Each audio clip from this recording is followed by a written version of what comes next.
Oke.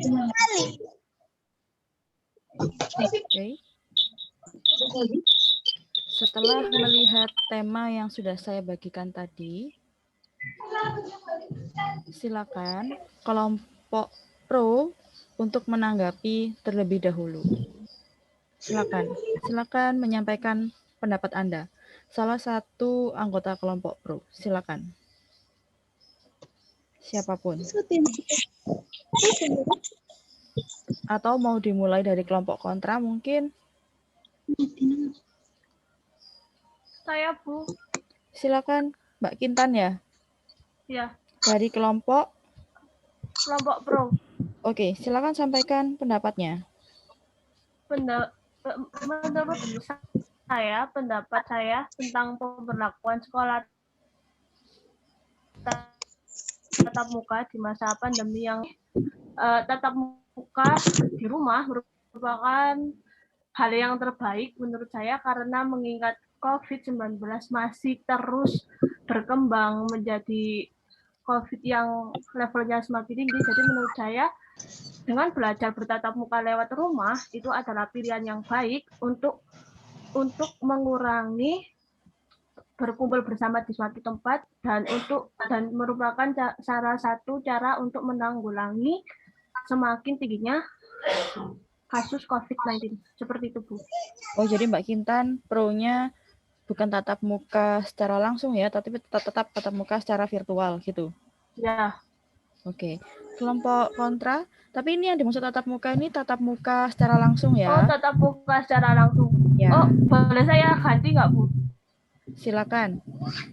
Nah, kalau menurut saya pribadi, saya ganti yang tadi, mohon maaf. Tatap muka secara langsung, menurut saya bagus. Karena dengan kondisi yang saya pribadi merasakan, dengan tatap muka online sangatlah kurang efektif karena sejujurnya banyak materi yang belum terlalu bisa dipahami oleh mahasiswa baru.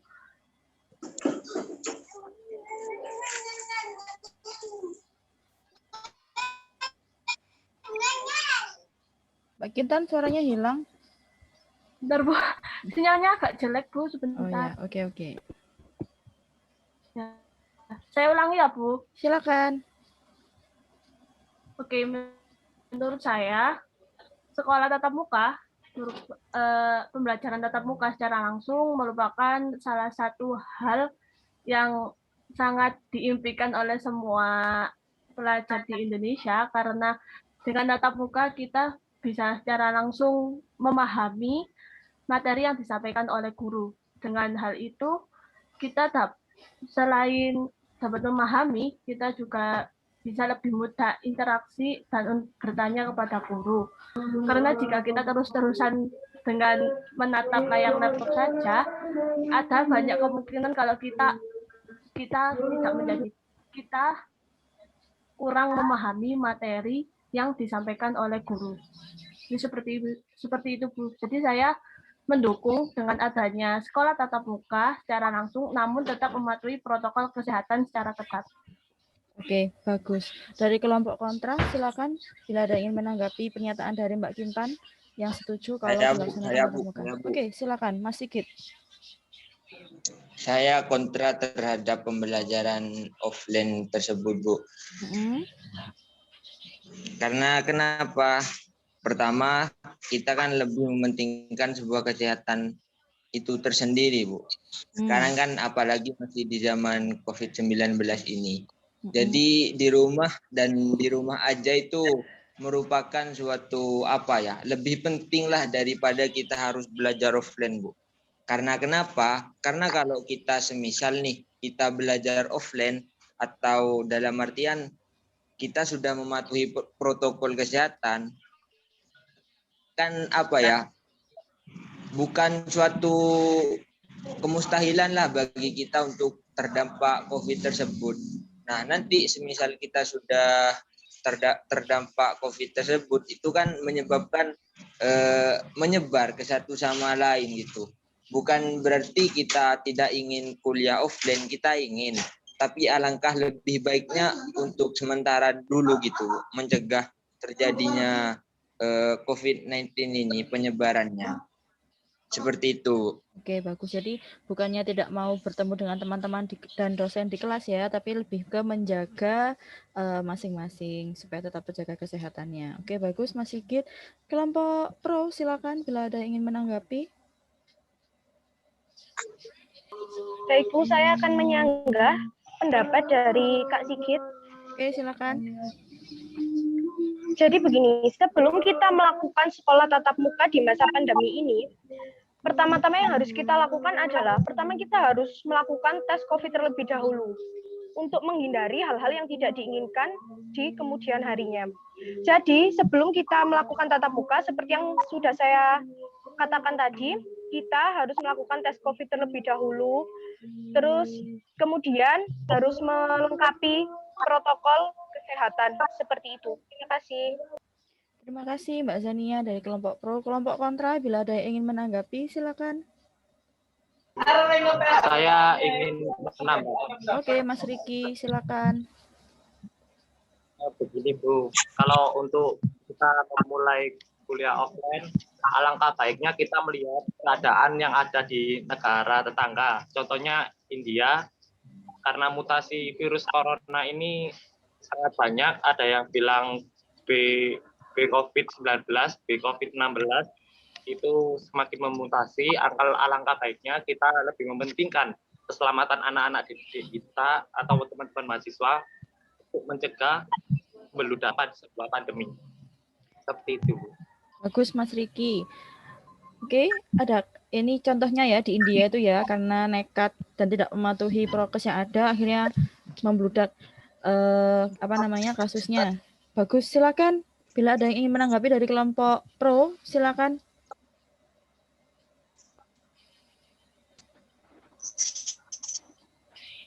Ya, Bu, saya ingin menyanggah, Bu. Ini Mas Sigit dari kelompok kontra ya, masih dari kelompok kontra ya. Saya Bu, balik Bu. Bayu Setiawan. Iya, saya Oke, ingin kelompok menanggapi. pro dulu. Oke, silakan. Saya ingin menanggapi pernyataan dari Mas Riki. Jadi tatap maya itu sebenarnya diperlukan karena jika tidak tatap maya, saya kurang jelas dalam suara. Boleh diulangi lagi Mas Sigit? Baik, saya ingin menanggapi pernyataan yang telah disampaikan oleh Kak Riki. Saya mendukung tatap maya karena tatap maya ini mengurangi angka pernikahan dini, Bu. Jadi tatap maya ini diperlukan agar pernikahan dini itu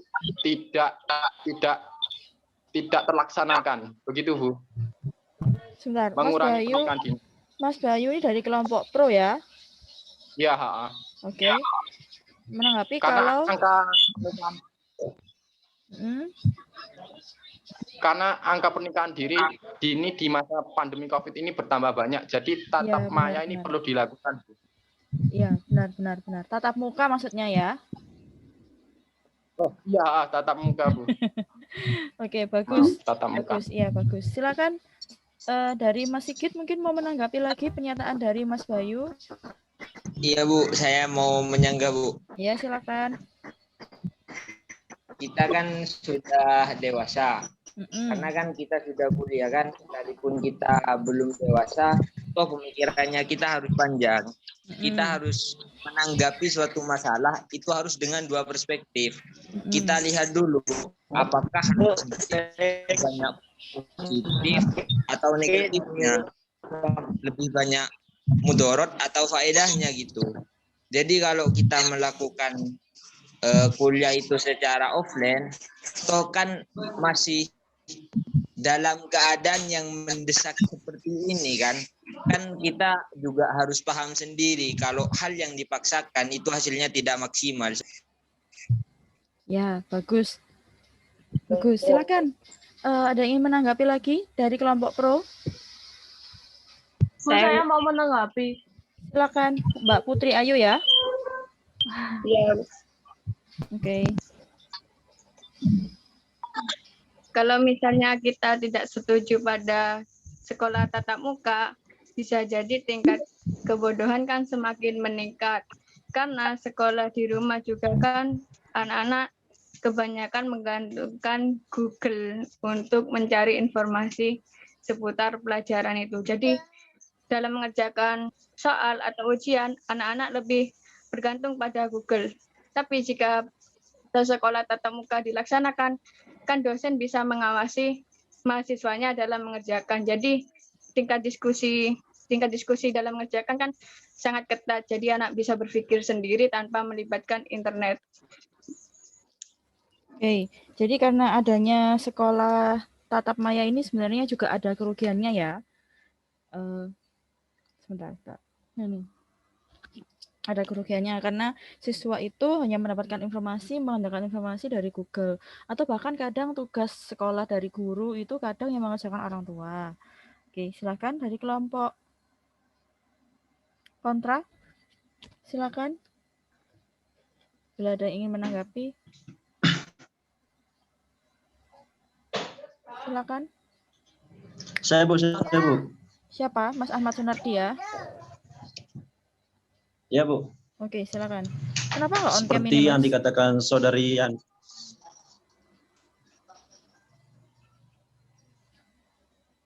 Saya Bu, maaf Bu, di luar sesongnya. Oh ya, silakan. Agak ribet. Ya, tidak apa-apa. Seperti Silakan dilanjutkan. dikatakan sama saudari Yan tadi Bu. Saudari Ayu kalau tidak salah dari dia. Ya. Saya dari kontra. Oke. Kelompok kontra. Ya. Silakan. Seperti yang dikatakan saudari Ayu tadi, tingkat kalau seandainya offline, kalau seandainya online terus ya Bu ya, tingkat kebodohan itu meningkat. Begitu juga dengan sebaliknya. Karena yang kita hadapi sekarang ini virus mematikan Bu. Itu yang perlu dipahami gitu. Kalau seandainya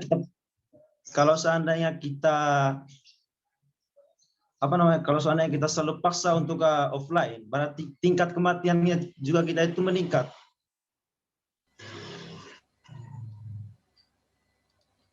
Begitu Bu. Mungkin itu saja Bu. Oke, bagus. Silakan. Adakah yang ingin menanggapi lagi? Kalau mau menambah Bu, boleh Bu? Boleh, silakan. Ya, benar kata Mas Sunardi barusan. Sekalian menanggapi punya Mbak Ayu tadi, kan Mbak Ayu tadi bilang kalau semisal kita kuliah apa, kita sebagai mahasiswa itu mencari sumber dari Google. Saya Bu. menanggapi Ibu dari kelompok pro. Loh. Tunggu dulu Bang. Sebentar. Ini silakan lanjut, Bang. Mas Sigit dulu ya. Mas Sigit dulu. Tidak semua perkuliahan online itu menjamin sebuah kebodohan. Karena kadang dengan adanya perkuliahan online ini justru malah lebih banyak literasi yang saya dapatkan dari pengalaman pribadi nih ya Bu. Mohon maaf sebelumnya, kita buktikan dalam kuliah offline atau kajian budaya. Ketika teman-teman presentasi, toh juga sama demikian, sama-sama vakum, sama-sama kesulitan untuk mencari sebuah sumber. Itu kan karena dari kurangnya teman-teman itu mencari sebuah relasi Bu gitu. Jadi kalau tadi Mbak Ayu bilang kuliah offline itu lebih baik karena kenapa? Karena seorang mahasiswa langsung dapat memahami materinya gitu.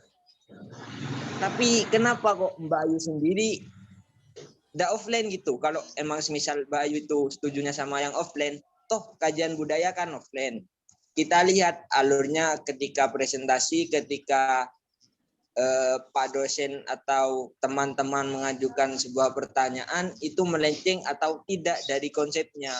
Jadi jangan hanya sekedar mengandalkan argumen untuk mencari eksistensial, akan tetapi kita harus berbicara sesuai dengan fakta. Seperti itu, Bu. Terima kasih. Oke, bagus.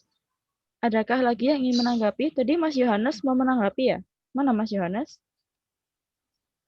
Tiba-tiba keluar. Sinyalnya nggak stabil mungkin. Oke. Adakah yang ingin menanggapi dari pernyataan Mas Sigit tadi? Silakan waktunya for Bu ingin menanggapi Bu, izin menanggapi Bu. Ya, silakan. Siapa? Mas Yohanes ya? Saya Yohanes ingin. Oke. Sudah 3 kali. Iya Bu, saya. Silakan.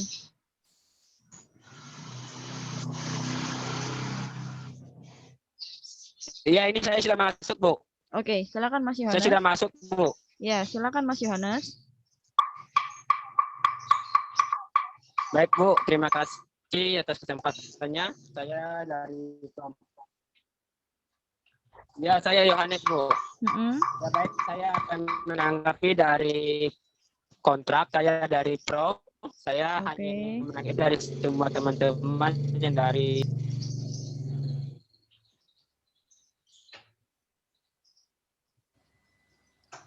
Hilang lagi ya?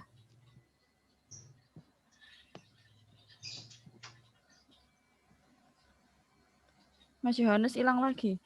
Oke, yang lain mungkin silakan selain Mas Yohanes dari kelompok Pro silakan. Saya mau menanggapi. Oke, Mbak Kintan silakan. Saya mau menanggapi dari pendapat dari Mas apa ya tadi, Mas Sigit kalau nggak salah. Iya. Ya, yang mengenai tatap muka secara offline itu kurang apa namanya, kurang efektif menurut saya.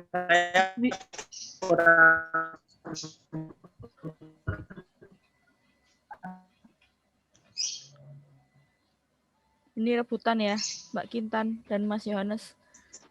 Oke, Mas Yohanes Yohanes dulu. Oke, Mas Yohanes dulu silakan. Setelah Mas Yohanes ya, Mbak Kintan ya. Silakan Mas Yohanes. Kalau sudah siap, silakan. Iya ya, syarat sinyal ya. Oke, silakan Mas Yohanes.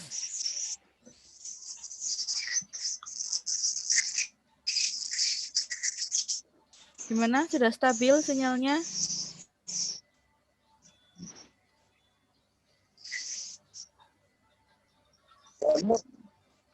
Ya, baik. Saya ingin menanggapi dari menurut saya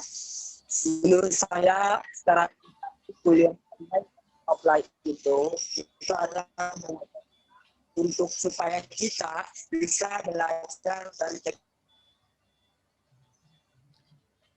hilang lagi.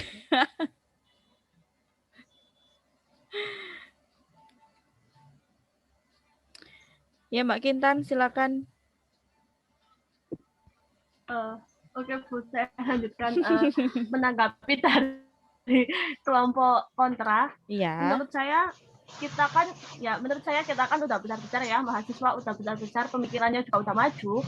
Jadi which is menurut saya itu kita sebagai maaf Bu, kita itu bisa lebih mematuhi protokol kesehatan gitu sebagai mahasiswa, karena kita kan udah besar gitu. Terus setelah itu menyambung yang tadi tentang offline kajian budaya, contohnya kan kita ada salah satu mata kuliah yang offline tuh ke kampus.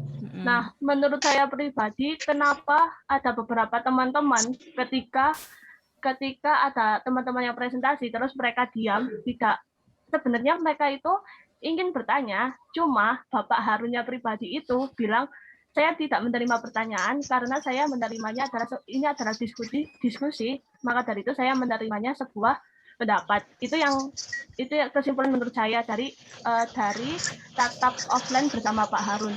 Jadi menurut saya pribadi, tatap muka secara offline itu sangatlah menguntungkan sih bagi mahasiswa, khususnya saya.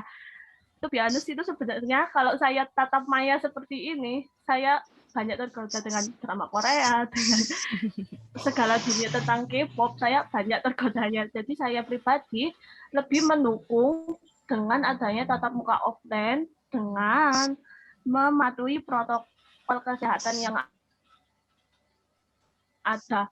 Kita itu gini loh Bu ya, menurut saya loh, kalau Allah emang udah nakdirin kamu kena COVID, pasti kamu kena COVID. Tapi kalau kamu enggak ditakdir kena COVID, ya enggak. Selama kamu berani, selama kamu mematuhi protokol kesehatan dengan baik, insya Allah pasti enggak akan kena seperti itu. Terima kasih.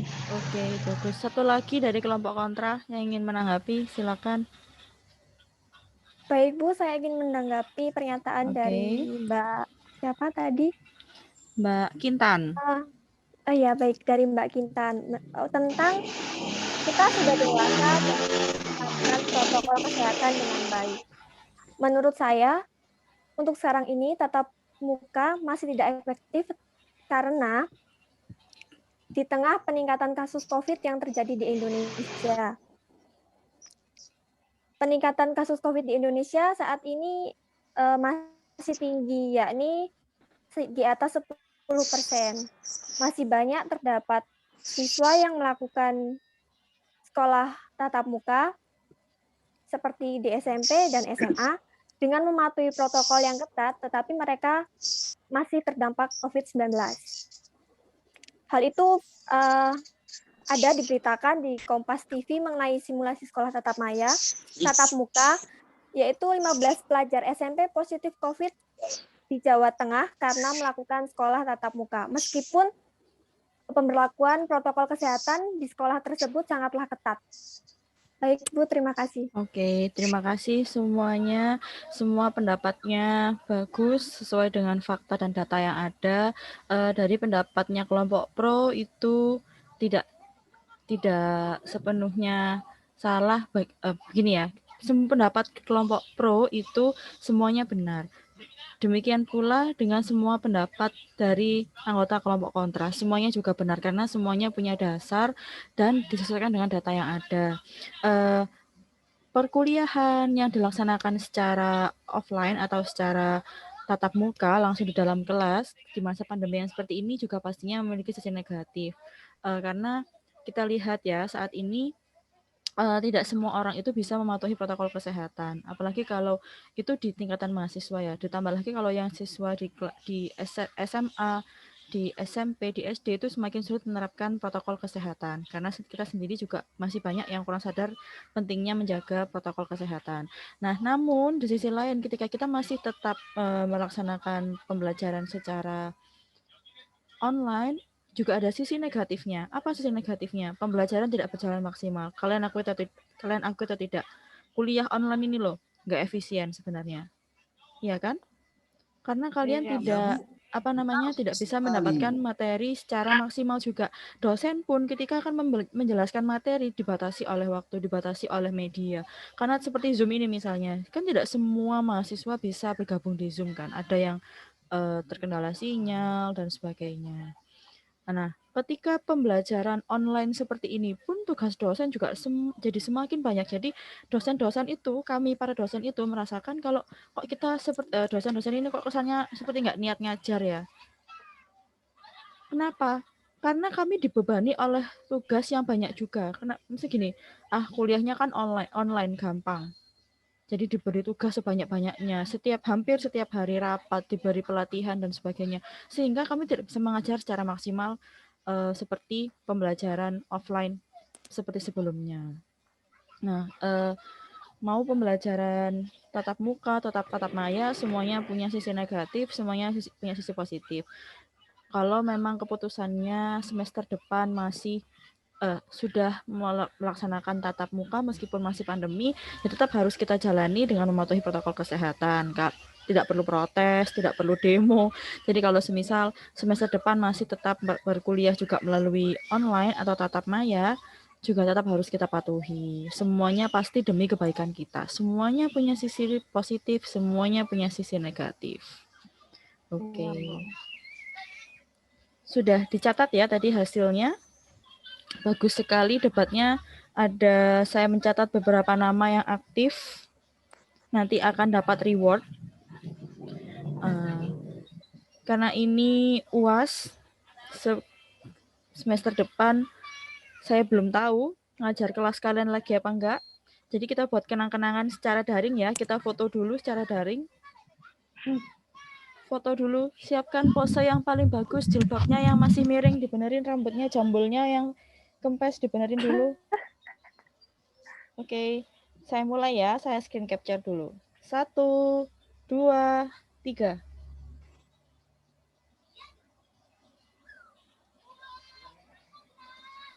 Sebentar.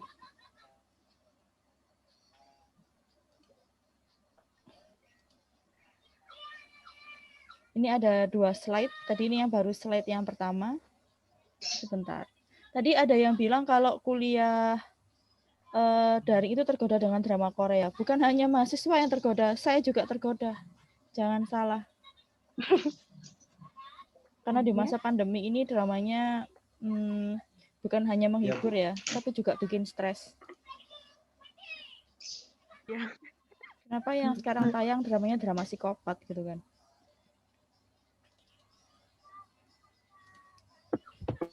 Oke, selanjutnya slide yang kedua. Silakan on cam, siapkan pose. 1, 2, 3.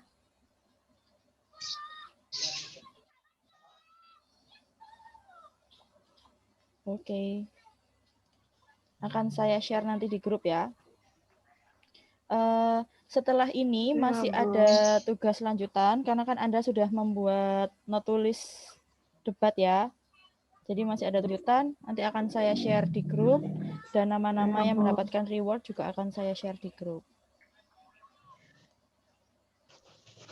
Oke, terima kasih semuanya. Selamat sore.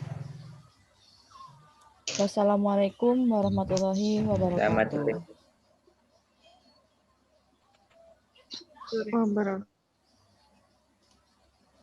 Waalaikumsalam.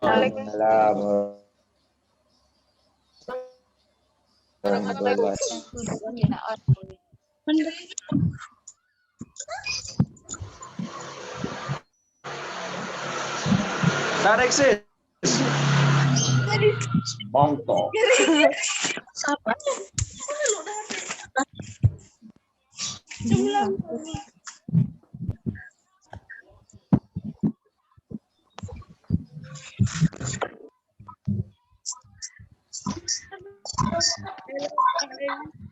Pagi.